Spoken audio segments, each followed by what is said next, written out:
Hello and welcome. My name is Alan, and we are back with more news and politics from around the world. This is for today is Friday, October 27th, 2023.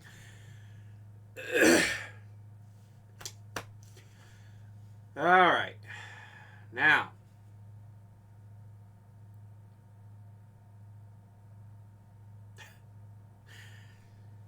brain fart there for a moment. Let's open you up. So, yeah, this is a look at the last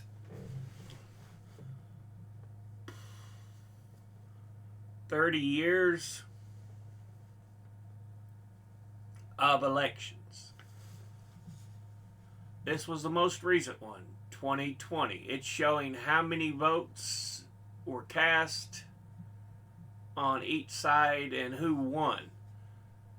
Democrats won in the most recent one because they had the most votes cast by Democrats. 2016, Democrats had the most votes, but Republicans won. Yes, it turns out after they recounted everything, Hillary should have won. Not that I like her any better. But, yeah. 2012. Democrats got the most votes. Democrats won. 2008. Democrats got the most votes. Democrats won. 2004. Republicans actually did get the most votes. Republicans won. So that should have been the last actual time Republicans won the presidency. Then we have 2000. This, we're talking so close. And yeah, this the problem with this is how you counted the votes. I mean, literally, it's they're so close together, it's almost like they're tied. But Republicans got the victory, even though they're when they did many of the recounts, sometimes the Democrat won, sometimes the Republican won. So it's all about what votes you wanted to count. Because this was the age of the hanging Chad, the dimpled Chad. Yeah. 1996, Democrats got the most votes. Democrats won. And 1992, Democrats got the most votes. Democrats won. And you look at the count of number of people who vote. It's under 50,000 for either side. Here we just barely topple 50,000, and it's been going up. Suddenly we have an election where we're right around the 60,000 mark. Dems just under, Republicans just over. 2008, we have the Democrats almost hit 70,000 and Republicans almost hit 60,000. So it was quite a wash in 2008. 2012, it was much closer, but they both topped 60,000. Same happens in 2016. They both topped 60,000. And then 2020, Democrats top 80,000 and Republicans are 70,000 some. So yeah,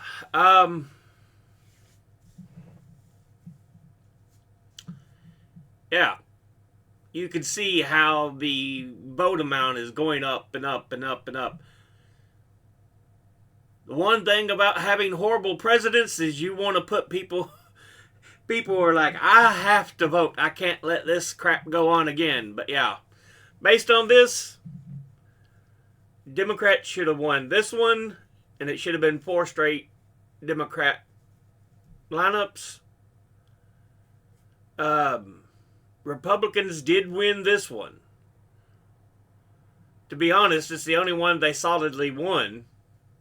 This one is questionable.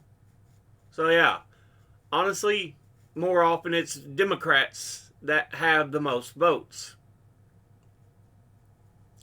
I think the reason Republicans won this one, 2004, 3 years earlier, 9/11 just happened. So it's still fresh in the memory. But yeah.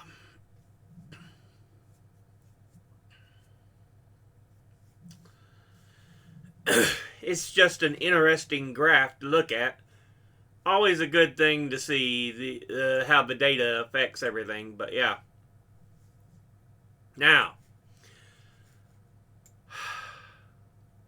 350 years ago, a naughty female nude got painted over, and technology has just undressed it. In the late 17th century, an Italian aristocrat was so scandalized by a portrait of a nude woman he insisted her body be painted over with strategically placed veils and draperies. Thanks to digital imaging and other modern tools, art lovers can now peek under the swirling fabric to view the original Baroque painting, bare breast and all. So yeah, Artemisia Gentileschi's 1616 oil on canvas allegory of inclination depicts a naked young woman sitting atop a fluff of clouds holding a compass, with a star as her guide. The restored version appears in Artemisia in the Museum of Michelangelo, an exhibit in Florence, Italy, on display through January the 8th at Casa Buonarroti. Once Michelangelo's home and now a museum and monument to the Renaissance master's life and work. The painting was the first ever frontal nude by a woman, according to Linda Falcone, coordinator of Artemisia Up Close, a multifaceted project that aims to thrust the trailblazing Gentileschi into the 21st spotlight. A woman painting a nude woman and creating what is thought to be an idolized self-portrait potentially made the work all the more unique and controversial. Here's the image as it has been painted over. And they're showing where the original lines and everything were. But yeah. People who are so scandalized. Oh dear. If this is what scandalizes you, then don't look at it. But no, they feel it is their responsibility to make the world safer for everybody because that's how they think.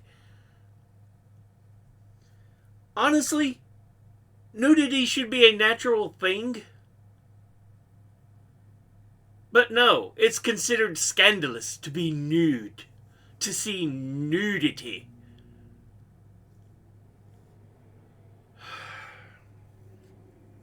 You know, it's only even more scandalous now that it's treated as though, oh, you shouldn't see the actual form the human body partakes in. And that makes people want to see it all the more. Just like prohibition caused people want to drink all the more because suddenly alcohol was banned.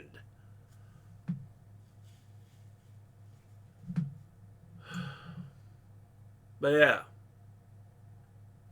Michelangelo's great nephew, Michelangelo Buonarroti, the younger, commissioned Gentileschi to paint Allegory of Inclination for a ceiling at Casa Buonarroti, where Michelangelo's family continued to live following the artist's death in 1564. About 50 years later, after Gentileschi completed the work, Michelangelo Buonarroti, the younger's nephew, Leonardo, had the life-size nude taken down from the ceiling to be censored.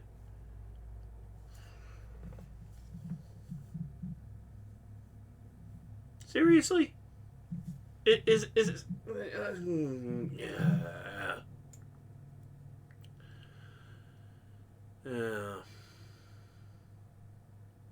Leonardo felt that the painting was too naughty to be seen. He had parts of it obscured to guard the modesty of female family members in the home he'd inherited. Dear God.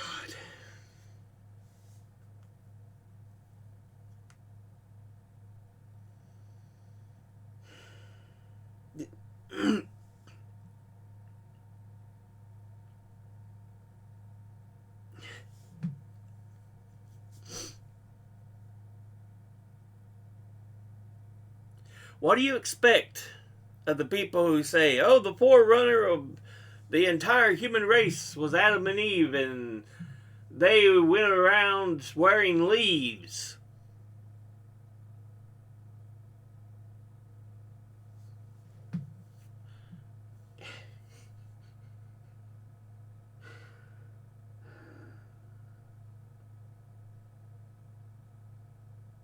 You're acting like modesty was something born when humankind was born. It's not. All right. This is an article from Army Times with Eisenhower renaming Army's 100 plus years honoring Confederates ends. Yeah, there's a lot of bases and stuff that was named after Confederates. So, yeah. But when this installation's former namesake invaded Maryland, the U.S. Army shot him 5 times. Despite receiving 5 bullets at Antietam in 1862, the 3 additional wounds in other battles, he rose from captain to major general in the Confederate Army during the Civil War. Former slave owner John Brown Gordon survived to become the head of the KKK in Georgia.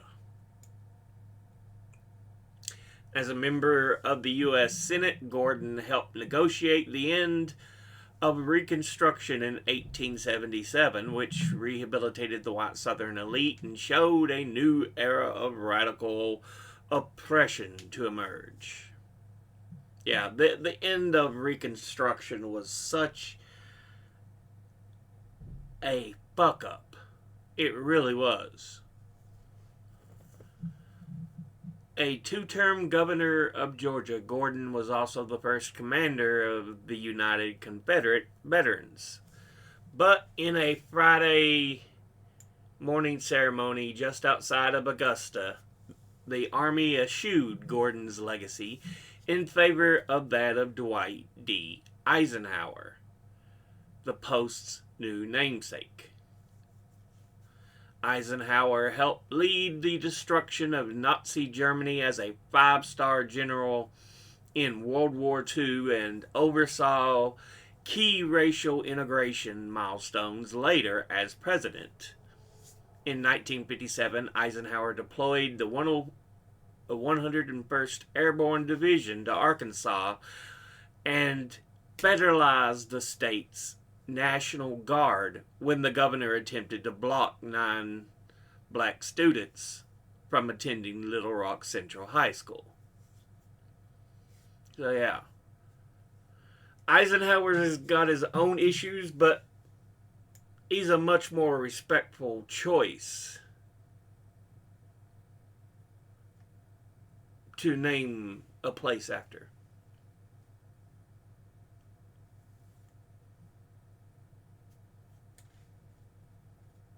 The following Army installations received new names this year.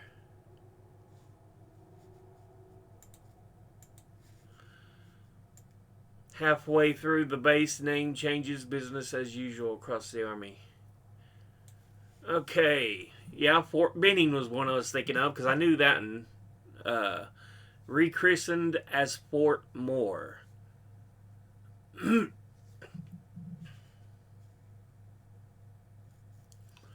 It honors the late Lieutenant General Hal Moore.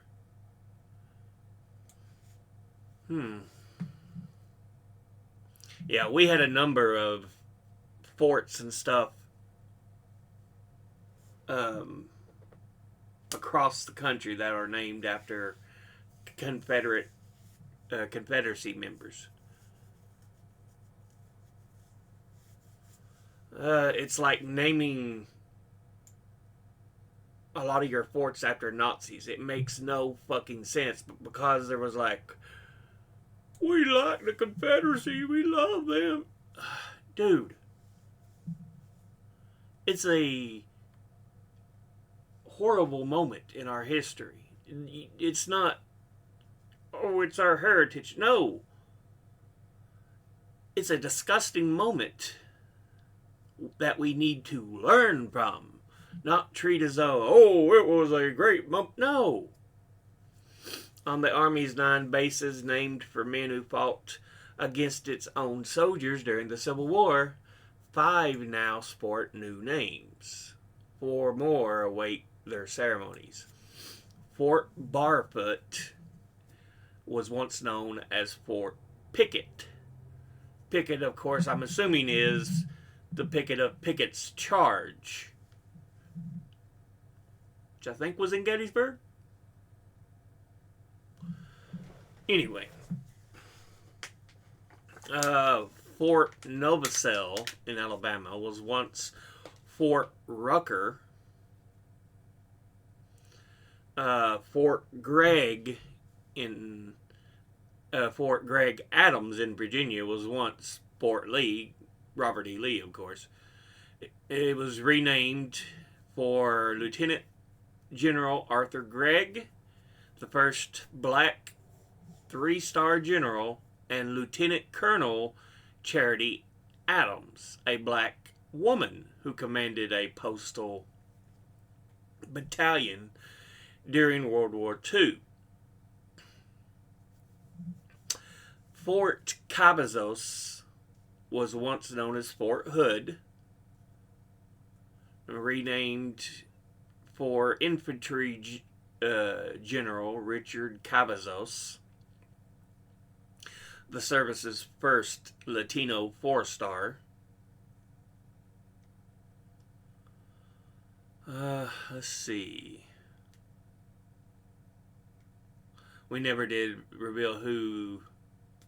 Yeah, Barfoot on the first one was received the Medal of Honor for his actions as a tech sergeant during World War II, and Novosel was a chief warrant officer who received the Medal of Honor for his work flying a medical evacuation mission in 1969 in Vietnam.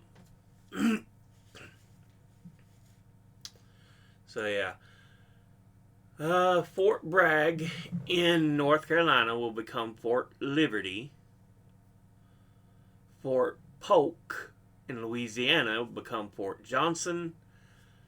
And Fort Gordon in Georgia, or Fort Gordon in Georgia, was what we just talked about. It became known as Fort Eisenhower. Let's see. Fort Johnson will be named after Sergeant William Henry Johnson, of the World War I Harlem Hellfighters, who received a Medal of Honor. Finally, Fort A.P. Hill. It does not yet have a date set for the transition to Fort Walker, which is a name for a Civil War surgeon and Medal of Honor recipient, Mary Edwards Walker. So yeah, Eisenhower just happened. I don't know if they have a now date for Fort Hill, but yeah, I'm glad this is finally being done. It's something that should have been done a while back.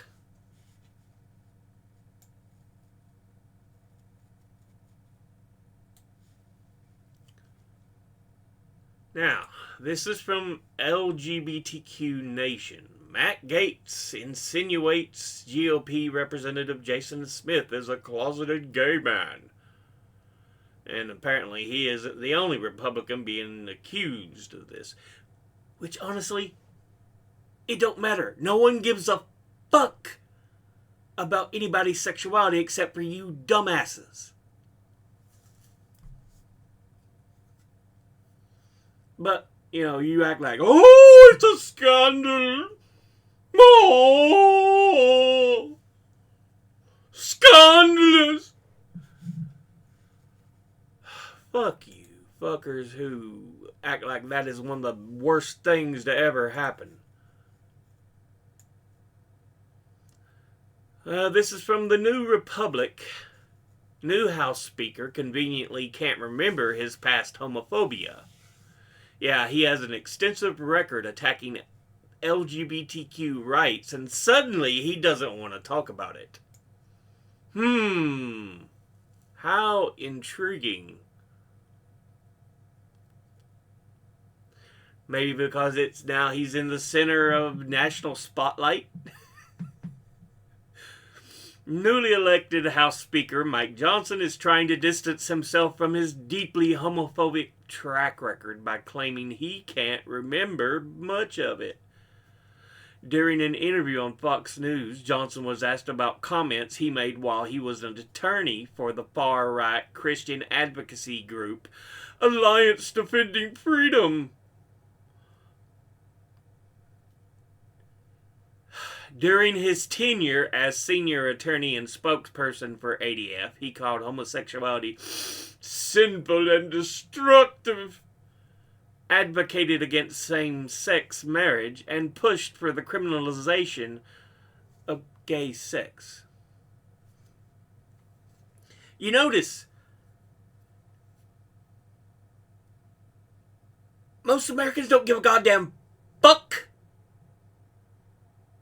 about your sexuality. It's only these fuckheads who would consider it, oh, you're gay? That's sinful! Oh!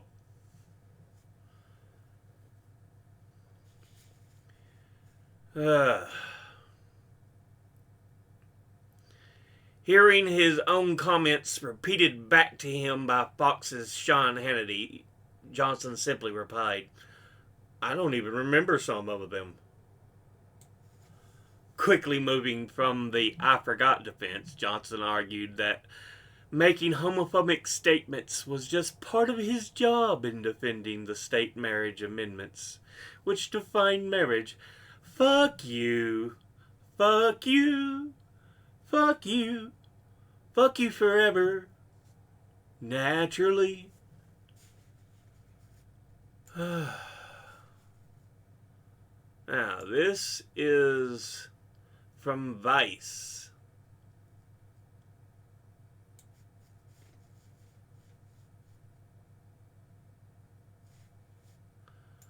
Something mysterious appears to be suppressing the universe's growth, scientists say. The unexplained cause of the slow growth of the cosmic web that connects galaxies could hint at new physics. Now remember, we've always thought the galaxy was expanding at an ever faster pace, but apparently this suggests they have some evidence that may suggest otherwise. Something unknown appears to be suppressing the growth of the gargantuan structures that connect the universe in a cosmic web, a finding that challenges our current understanding of physics, according to a new study. Scientists have presented new observational evidence that large-scale structures, which are enormous filaments and nodes made by gas and dark matter, are growing at a slower rate than predicted by the standard model of cosmology. The growth of these structures, meaning the rate at which they clump together, may have slowed down in the later eras of the universe, a scenario that could help to explain a major cosmic mystery known as the Sigma 8 tension. Cosmic web is a network of large-scale structures that stretch for hundreds of millions of light years and intersect at points called nodes. These structures are primarily made of dark matter, an unidentified substance that accounts for most of the mass in the universe. The cosmic web influences the distribution of matter in the universe. Gas and galaxies travel along the filaments and accumulate into dense regions such as galaxy clusters at the nodes. The Standard Model, also known as the Lambda Code Dark Matter Model, offers predictions about the long-scale evolution of these structures, which have mostly been validated by observations. However, some observations seem to defy the model, such as the value of sigma 8, which is a term used to describe the distribution of matter in the universe.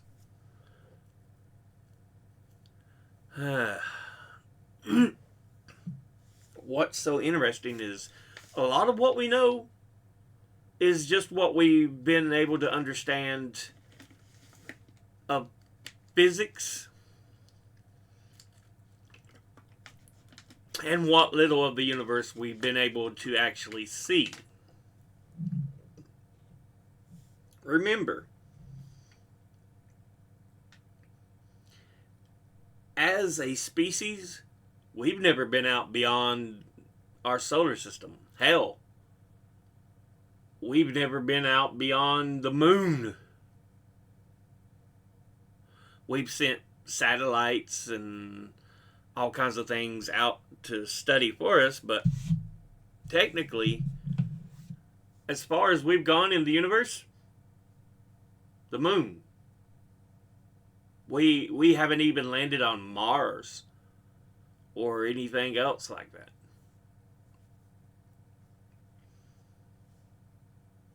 So yeah, we do have ways of seeing into the distance a bit,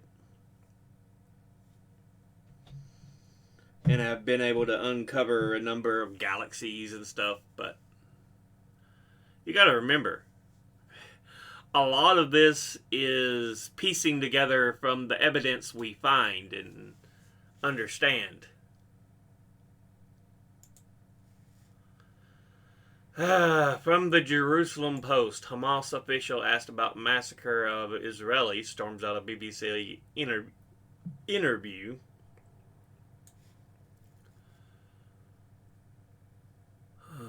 I don't care. Hamas spokesman Ghazi Hamad stormed out of an interview with the BBC on Thursday after he was asked about the terrorist group's massacre of civilians in Israel on October 7th. Don't act like there's nothing that's happened after October the 7th, though. It has been 20 days. And all Israel has done is bomb, bomb, bomb, bomb, bomb, bomb, bomb, bomb, bomb, bomb, bomb, bomb, bomb.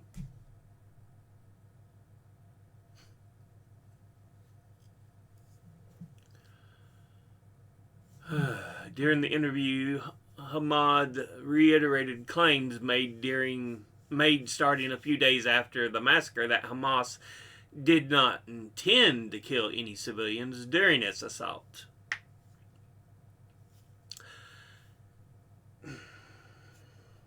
There never should have been an assault to begin with. But somehow, seeing the way Israel's government behaves, they would have never spoken peacefully and agreed to do anything. No.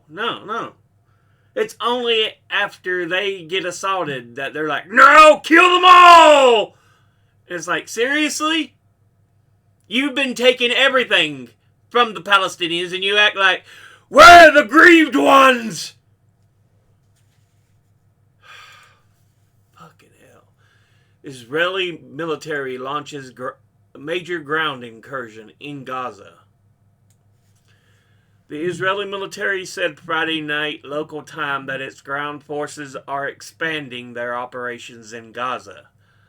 The big picture, the announcement came as Israel conducted massive and unprecedented air raids and artillery strikes on the northern Gaza Strip. Cellular, internet, and other communications in the enclave have been cut, according to Palestinian human rights groups and several reports. Hamas fired a barrage of rockets on Tel Aviv and other cities in central Israel. 2 Israeli officials said the decision to expand ground operations in Gaza was made by the Israeli War Cabinet on Thursday night, local time, after talks on a possible hostage release reached a stalemate.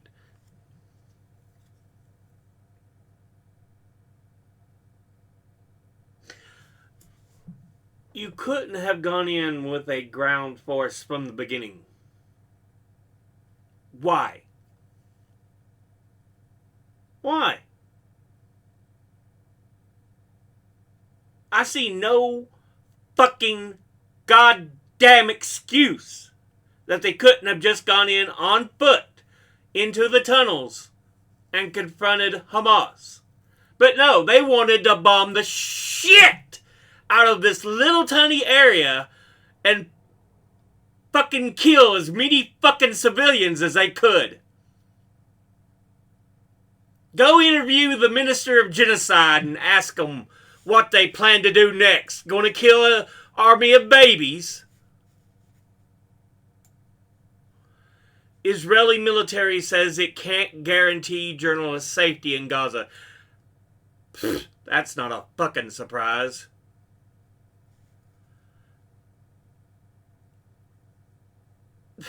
They don't want actual press information to get out. Because they are doing their damnedest to propagandize.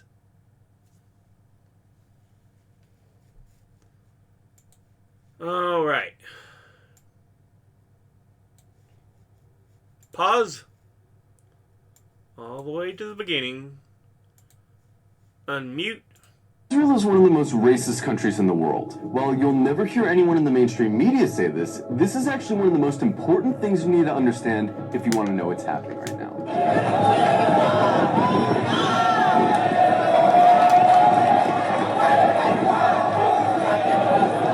From its inception, the whole idea of Israel as a country was based on racism. Israel was conceived as a Jewish state, and while there's nothing wrong in principle with Jews having a homeland, the problem is that they insisted that that homeland had to be in Palestine, which already belonged to someone, the Palestinians.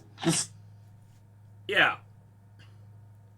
Basically, pushing people out of a land they've lived in for a couple thousand years just so you can push back in the fucking country that lost the land.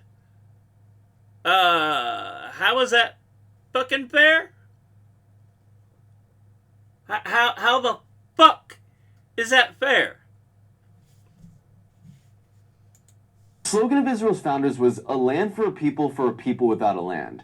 But deep down, they all knew that the only way to have a Jewish majority in Palestine, an Arab country, was to expel the Arabs. One of the founders of Israel, Yosef Weitz, wrote, "There's no room in the country for both peoples. There's no way but to transfer the Arabs from here to neighboring countries." Israel was quite literally founded by expelling and massacring hundreds of thousands of Arabs in a years-long process called the Nakba. Yep. And when you found a country based on racial exclusion, you're gonna get a culture that fosters and celebrates racial exclusion.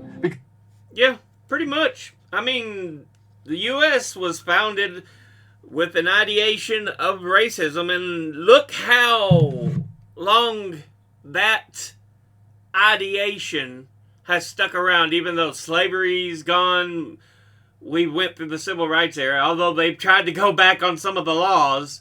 The Supreme Court has, the fucking bastards.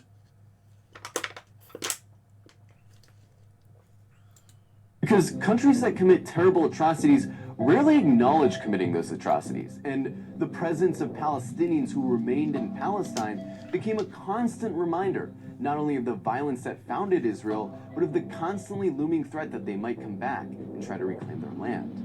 Every day you can find videos coming out of Israel showing Israelis calling for all Arabs to die,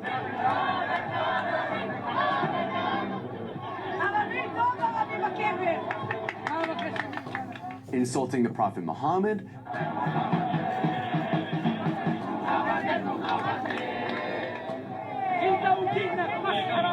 desecrating. All religions are bullshit. Let's get that straight from the beginning.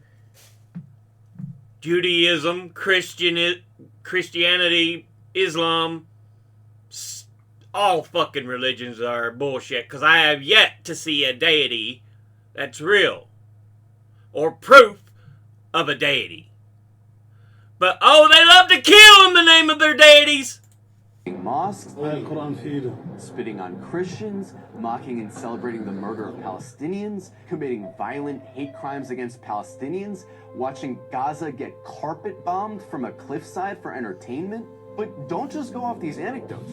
Let's look at some of the polls. One poll found that 2/3 of Israeli teens believe Arabs to be less intelligent, uncultured, and violent. It also found that 50% of Israelis wouldn't live in the same building as Arabs, wouldn't befriend Arabs, wouldn't let their children befriend Arabs, and wouldn't let Arabs into their homes.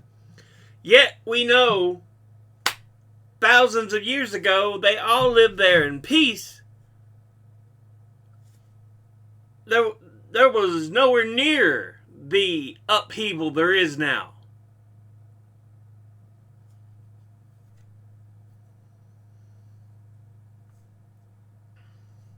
But, you know, gotta love that religion, baby! Woo! Another poll found that 60% of Israeli Jews want segregation from Arabs. Another poll found that half of Israeli Jews agree with the statement, most Jews are better than most non-Jews because they were born Jews. The poll also found that 88% of Israeli Jews would be disturbed if their son befriended an Arab girl, and 90% would be disturbed if their daughter befriended an Arab boy. This poll found that about half of Israeli high schoolers don't think Arabs should have the right. Oh, God. Reminds me too fucking goddamn much of America. There's still places like this, but they've dwindled down where it's like, white parents telling their white child, I don't want you being with a person of color who's not white. Unfortunately, it still happens from time to time.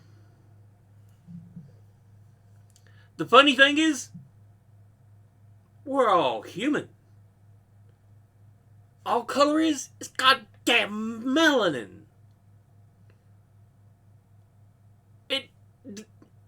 Who they are isn't affected or changed. It's just the goddamn way their skin processes sunlight, you goddamn fuck.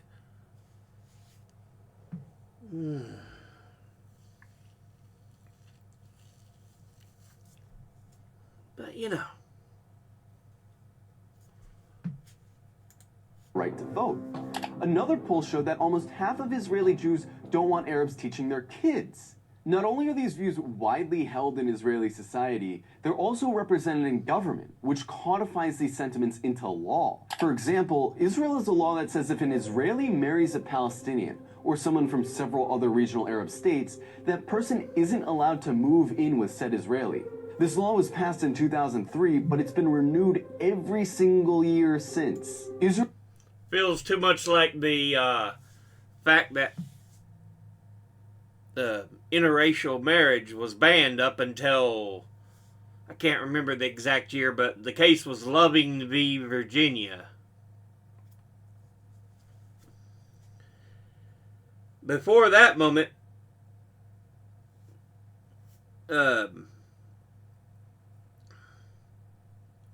most states wouldn't allow interracial marriage. Even though the fucking fact is they are all human. Period. Done. Fucking end. But no! Dipshits wanna be dipshits! Israel also doesn't allow interreligious marriage to be performed in the country, which is meant to deter Jews from marrying non-Jews. In 2018, Israel passed the nation-state law, a law which has constitutional status, which says the right to exercise national self-determination, i.e. have rights, is the exclusive right of Jews, no one else. There's also the Nakba law, which makes it illegal to acknowledge the Nakba, the expulsions of Palestinians that were needed to found Israel. This would be like passing a law to make it illegal to... Anybody else noticing how goddamn fucking similar this is to the fucking Holocaust and how it was treated inside Germany during Hitler's reign? It's very fucking reminiscent. Talk about indigenous genocide or slavery in America. There's also the Admissions Committee law, which basically allows towns to operate panels that deny applications for entry based on socio-cultural compatibility, which essentially just legalizes racist housing discrimination. In Israel, advocating genocide of Palestinians doesn't hurt your chances of holding a high position in government. And in fact, in many cases, it helps. In 2014, Israeli lawmaker Ayelet Shaked wrote an unhinged rant on Facebook, calling all Palestinians enemy combatants and saying their mothers should be killed for giving birth to, quote, little snakes. The next year, she was appointed Minister of Justice by Benjamin Netanyahu. Itamar Ben-Gvir, a lifelong admirer of Meir Kahane, an Arab exterminationist, a man who praised a Jewish settler who killed a Palestinian for throwing a rock at him, a man who was famously acquitted after being criminally charged for chanting death to Arabs, is Israel's current Minister of National Security. He's the Minister of Genocide. He's one of the most popular politicians in Israel right now. In the last few days, Israel's been working hard to cast itself as the victim of hatred, the victim of terrorism, the victim of anti-Semitism, that they have no choice but to lay siege to Gaza. Bull fucking shit! That's been trying to finish the job that the Nakba started for decades. And really, this shouldn't come as a surprise to anyone. After all, they're literally cutting off water and electricity to a city of 2 million people right now. Yeah. The Israel government, fucking monsters.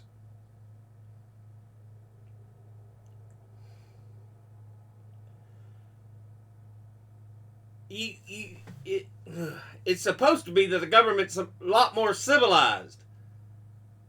You can have some assholes in your population, but they shouldn't have leadership.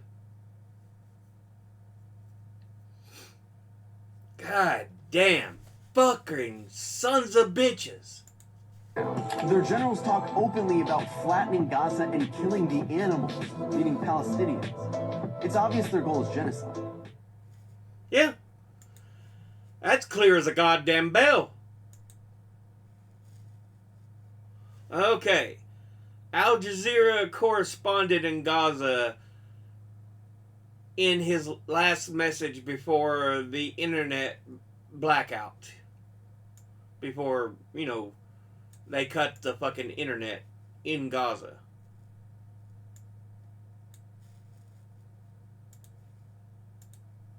So please, guys, if you can hear us, send that message to the world that we are isolated now in Gaza.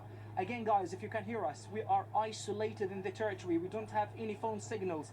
We don't have any internet connections. We found a great difficulty even to communicate and contact with our relatives in different parts of the territory. Even we don't know what is the situation on the ground in different areas of the strip. We just only hear bombardment. We don't have any kind of access of communication to anyone. Everyone now is really terrified and afraid. Journalists here, even the citizens who are inside the hospital, they don't have any access to their networks. They don't have any kind of communication even with their neighbors. There is a great problem in the network. I would guess the internet cut out then.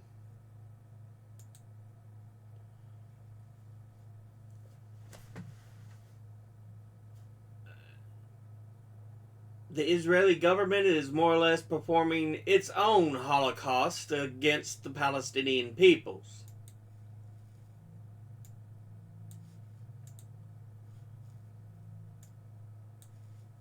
Because, motherfucker, that's what exactly is goddamn happening.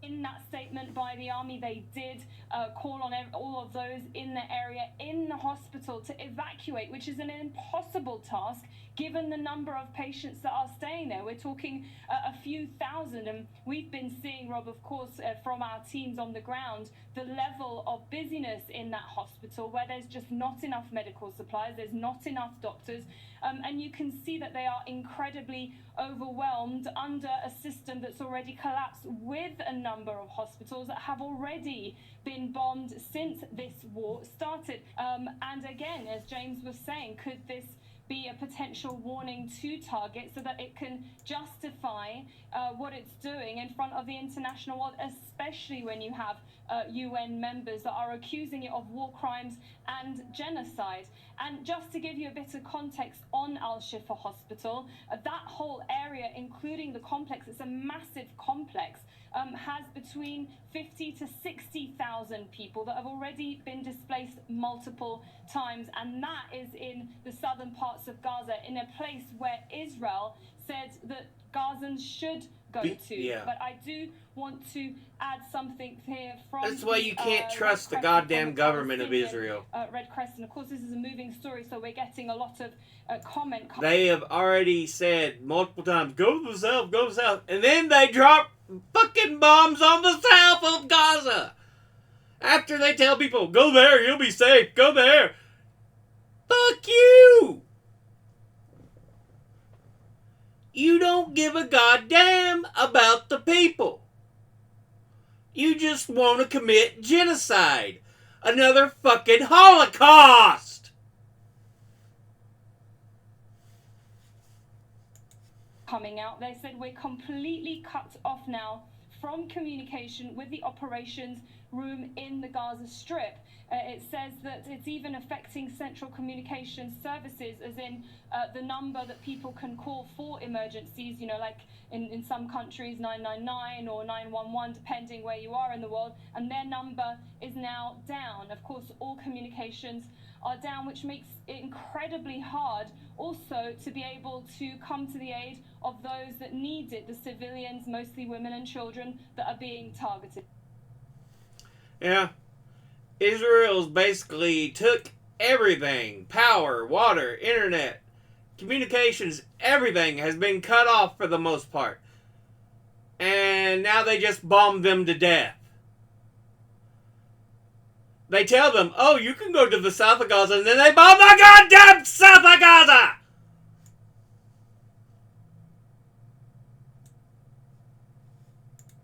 Now, here's a Texas representative calls out his white colleagues for limiting debate on a show me your papers bill that would target people of color and immigrants.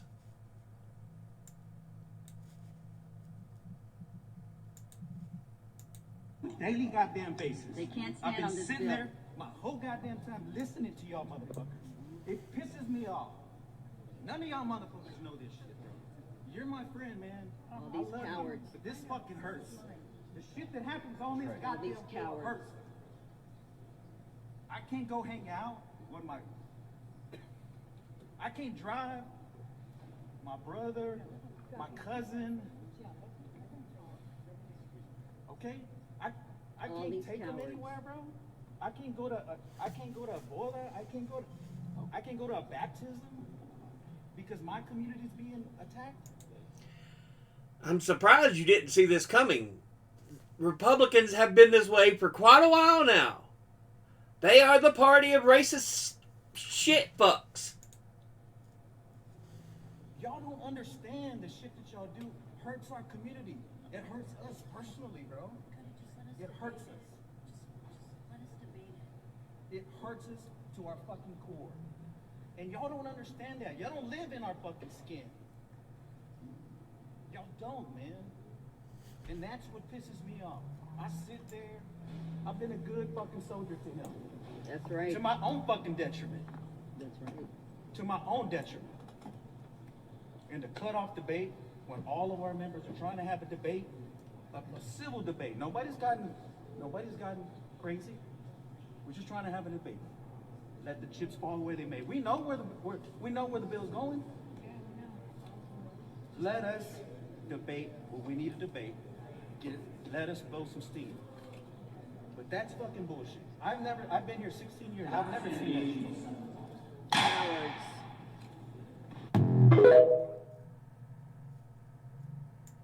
Precisely.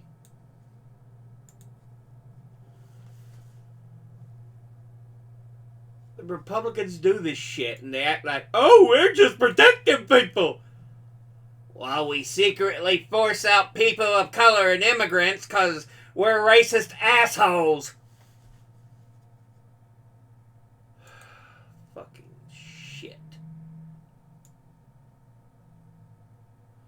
Israel soldier confiscates a bicycle from a Palestinian kid.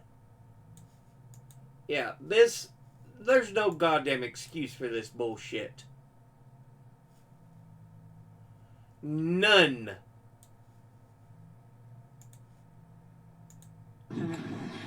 Watch this fuckhead taking a bicycle from the kid.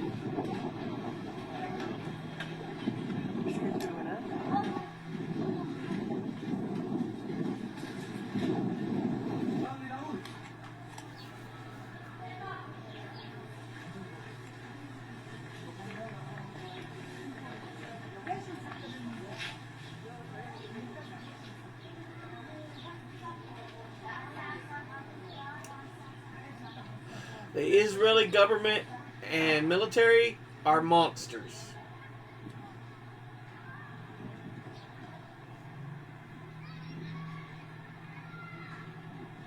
They are. They're fucking monsters.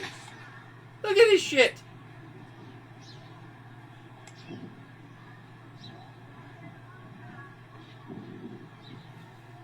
God. Why? The fucking evidence is so goddamn clear. They're being monsters and it's like, they're just defending themselves.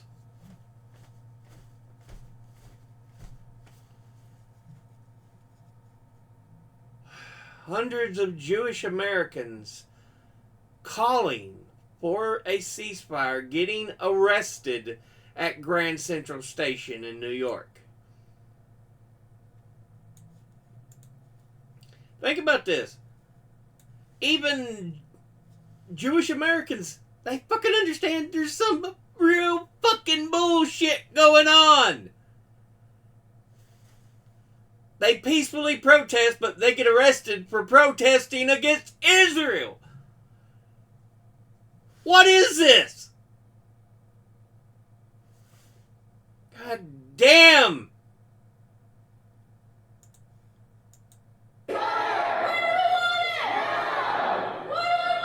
Ceasefire.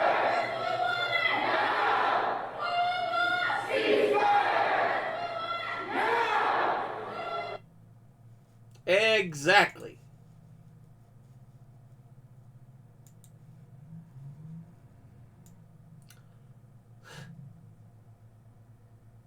Does he controvert himself? John Kirby contains multitudes. Yeah, he's one of the members of the Biden administration. But he takes completely different approaches to Ukraine versus Russia and the Israeli genocide.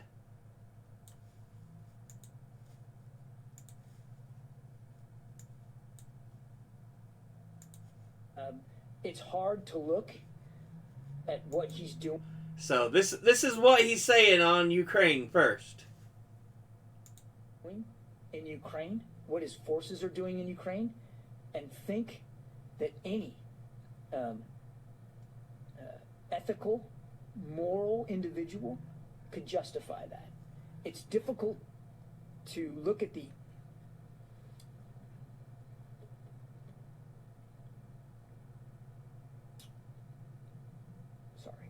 It's difficult to look at some of the images and imagine that any well-thinking, serious, mature leader would do that. So I can't talk to his psychology, but I think we can all speak to his depravity. So, first we have Ukrainians being attacked by Russia and how he describes that. Now, how he sees the Palestinians in the same situation getting slaughtered and killed, what he says on them. It is war. It is combat. It is bloody. It is ugly. And it's going to be messy. And innocent civilians are going to be hurt going forward. I wish I could tell you something different. I wish that that wasn't going to happen. But it is going to happen.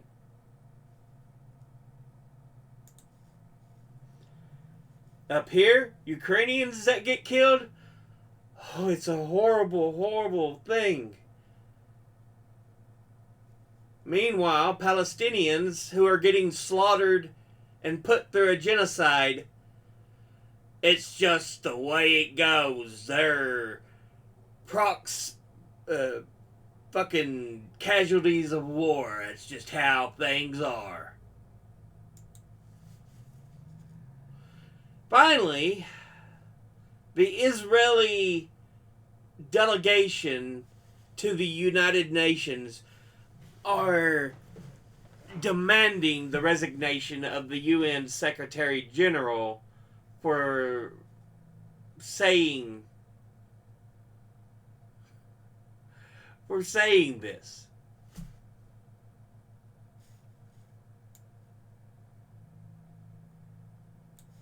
All he does is speak the fucking truth. And they don't like it because it looks bad on them.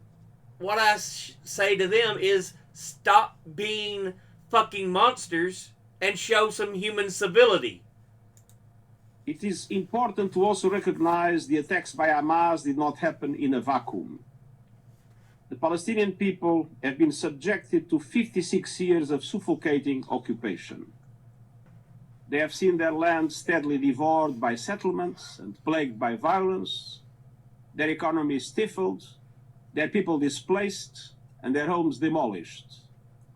Their hopes for a political solution to their plight have been vanishing. But the grievances of the Palestinian people cannot justify the appalling attacks by Hamas, and those appalling attacks cannot justify the collective punishment of the Palestinian people. Exactly! The attacks by Hamas are despicable. They should not be accepted, but it does not justify the collective punishment that Israel has been inflicting on Palestinians. He speaks truth 100% in this. But Israel, the poor little bitches, we're just defending ourselves. Bull fucking, let me hear it now. Shit!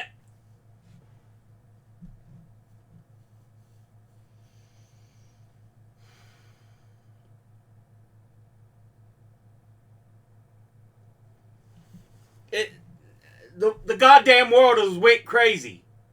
Because it's like, no, you gotta stand with Israel, or fuck you, you should be executed if you say that civilians should be treated as people in Palestine, because, no, Israel deserves the right to rule the world. That's what it fucking feels like, god damn it.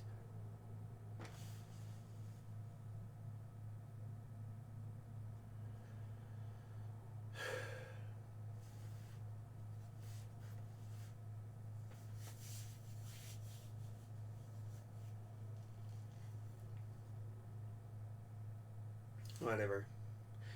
That'll be the end of this episode. As always, educate thyself, think, read, study, learn. Someone tells you something you have trouble believing, ask them to cite their sources. I'll be putting links in the description box below the video. Thank you all for watching. I'll see you all in the next one. Until then, later.